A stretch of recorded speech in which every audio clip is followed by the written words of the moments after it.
In her room at the prow of the house, where light breaks and the windows are tossed with linden, my daughter is writing a story. How all occasions do inform against me and spur my dull revenge. I thought of him since, like the steam hammer that can crush a man, or patent eggshell in his combination of strength with gentleness. I do not recall that I felt any tenderness of conscience in reference to Miss Joe when the fear of being found was lifted off of me, but I loved Joe, perhaps for no better reason in those early days than upon God emerges as from behind a cloud, our soul feels, sees, turns towards the source of all light, turns naturally and inevitably.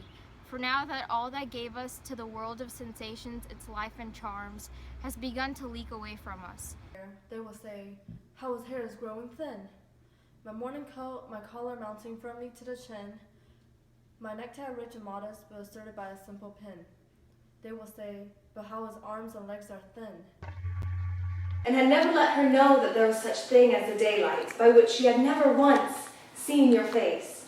If you had done that, and then, for a purpose, had wanted her to understand the daylight and know all about it, you would have been disappointed and angry.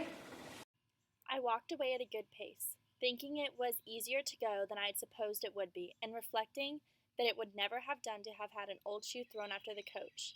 He found himself looking on the level instead of downward into Adelta's face. He felt humiliated. Would the creature treat him with the respect due to his caste? The question haunted him. Why speak against yourself?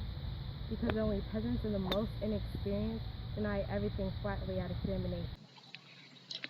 Oh, what a rogue and peasant slave am I!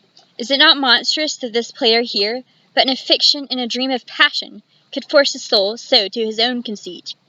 That from her working all his visage wand, tears in his eyes, distraction in his aspect, a broken voice, and his whole function suiting with forms to his conceit?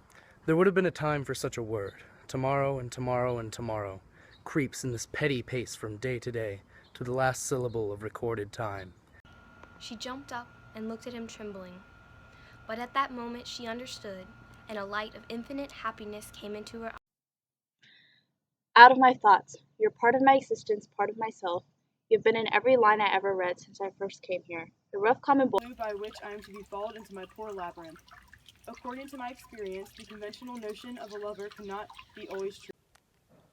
As the Russian proverb puts it, go in pursuit of several hares at once, and you will not secure a single one. Science, however, tells us, love yourself before all others, for everything in the world is founded upon self-interest. If you love only yourself, you will not conduct your enterprises in a proper manner, and your captain will remain whole. Philosophy is the finding of bad reason for what one believes by instinct, as if one believed anything by instinct. One believes things because one has been conditioned to believe them. A living soul isn't called for, a living soul demands life, a living soul doesn't obey mechanical laws, a living soul is suspect, a living soul is retrograde.